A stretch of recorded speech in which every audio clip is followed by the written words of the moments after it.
Hey guys, LevelCap here, and today in gaming, Tencent bought a stake in DayZ's developer, Warzone got another Banwave, Battlefield 5 is getting a surprise update, and much more.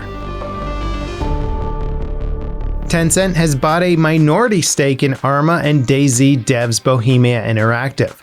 They've worked together for quite some time already, as Tencent is the publisher of Islands in China.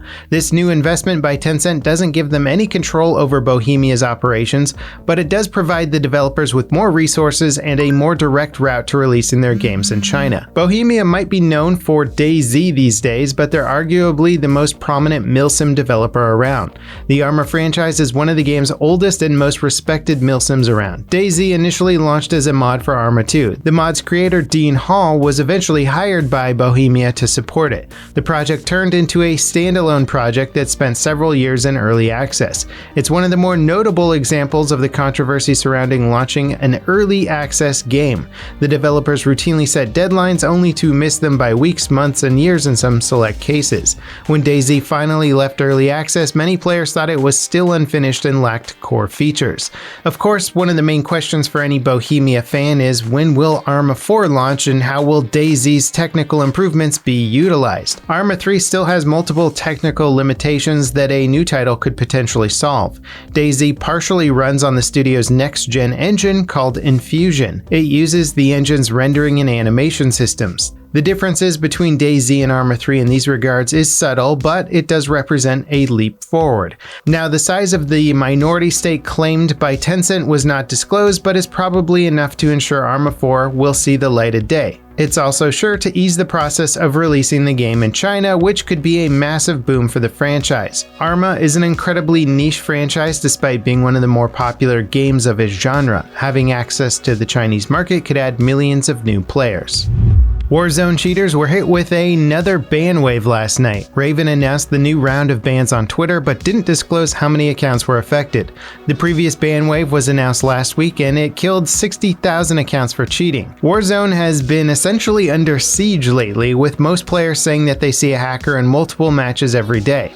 While it can be hard to distinguish cheaters from legitimate players due to the nature of Warzone's inaccurate spectator and kill cams, it's still clear that the problem is genuine and widespread. Activision promised to be more vocal about their anti-cheat efforts, and so far it does seem like they're living up to that promise. As for Cold War, its rank system rolled out yesterday and it's already getting some significant tweaks. Several items were banned from competitive play due to player feedback. The items include Molotovs, suppressors, armor, the War Machine, Field Jammer upgrade, and Gung Ho perk. And while these are welcome changes, the fact that they're necessary does speak volumes about the core balance of Cold War's standard multiplayer.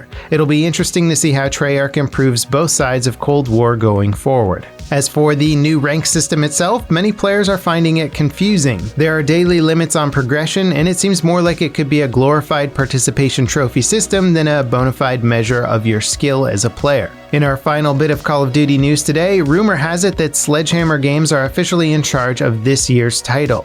Last week, a highly suspect rumor started floating around that Activision had Infinity Ward and Sledgehammer compete to see who could finish a game first for 2021. This new rumor sounds a lot more credible. Sledgehammer's last entry in the franchise was 2017's World War II game, and while that game was somewhat panned by players, its campaign and technology advancements were all well received.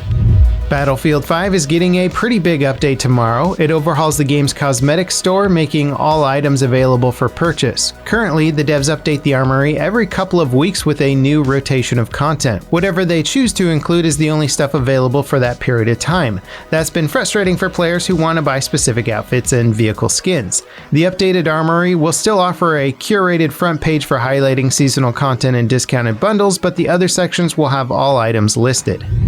The original Battlefront 2 got a surprise update recently, but it's since been pulled because it broke the game. It was supposed to fix issues with graphic resolution and controller support, but it caused crashes, field of view problems, and even caused popular mods to break entirely.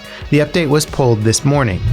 Nioh 2's launch on Steam was marred by some severe performance issues and missing keybinds. Thankfully, the devs got on top of the situation quickly. They launched a patch that addressed the game's most glaring issues. It fixed a few bugs, addressed input issues for keyboard and mouse, and improves performance across the board. There's still room for improvement, but the quick turnaround is appreciated and might mean more improvements are not far behind. Ubisoft confirmed Rainbow Six Quarantine is coming out before November this year. The game has been delayed multiple times, but most recently because of the pandemic. This has prompted internal conversation about the game's name. It seems likely that Ubisoft will change it to something else before launch. Quarantine is based on a limited time mode for Siege that essentially turned the game into kind of a Left 4 Dead clone. A more in-depth experience and wider look at the mode's backstory has been highly anticipated since then. Epic have finally settled a lawsuit against a minor that they accused of advertising hacks for Fortnite on YouTube. The defendant was 14 when the case was filed and raised a red flag about the ethics of suing a child over cheating in Fortnite. Epic and the defendant's lawyers have agreed to dismiss all claims and actions following the settlement being approved by the court. The exact details of the settlement are sealed. Microsoft is creating an entire company called Vault to complete their acquisition of Fallout and Doom publisher ZeniMax. The $7.5 billion deal is still awaiting approval in the EU, and it's unclear what purpose Vault actually serves. It could be a rebrand of ZeniMax, it could be a leadership team of Microsoft employees managing ZeniMax, or it could even be a whole new company Microsoft is building to integrate ZeniMax into their corporate structure. Sony are under investigation by a US law firm for a class action suit over the PlayStation 5's DualSense Controller. They allege that there's a potential case because some controllers experience drift issues or fail prematurely. Nintendo were recently sued for controller drift issues with the Switch Joy-Cons. It's just one of several suits Nintendo are facing over the problem. Controller drift falls into a weird gray area legally. On one hand, if manufacturers knowingly cut corners and release defective hardware, well, then they're at fault. But on the other hand, game controllers receive an ungodly amount of wear and tear even by people that treat them with care. Expecting them to perform flawlessly forever is very unrealistic. That said, the PlayStation 5 has only been out for a few months, so you'd expect them to at least last a bit longer than they do. Before we get to today's final story, thank you for tuning in. If you enjoy our news coverage, consider subscribing and turning on notifications so you never miss a story. Epic revealed a groundbreaking new character creation tool called MetaHuman. It follows a recent game design trend of using 3D facial capture, AI programs, and drag and drop design to build out characters from scratch. A shining example of this is Bright Memory, which was made by one developer. He utilized data captured with Epic's iPhone facial motion capture software in NVIDIA's character creator tool to create a library of characters for the game in 2 months. The fidelity of these characters is astounding and would have taken a team of devs months to build with traditional tools. MetaHuman takes this process to the next level by further simplifying the process to an almost game-like character creator experience. Even if you have zero experience with game development, chances are you'd be able to generate realistic-looking human characters with MetaHuman in a matter of days or even hours. It will be available as an early access program in the coming months, but you can currently download the demo files that show what it's capable of. And that wraps it up for today in gaming. Thank you guys so much for watching, and I'll see you next time. This is LevelCap signing off.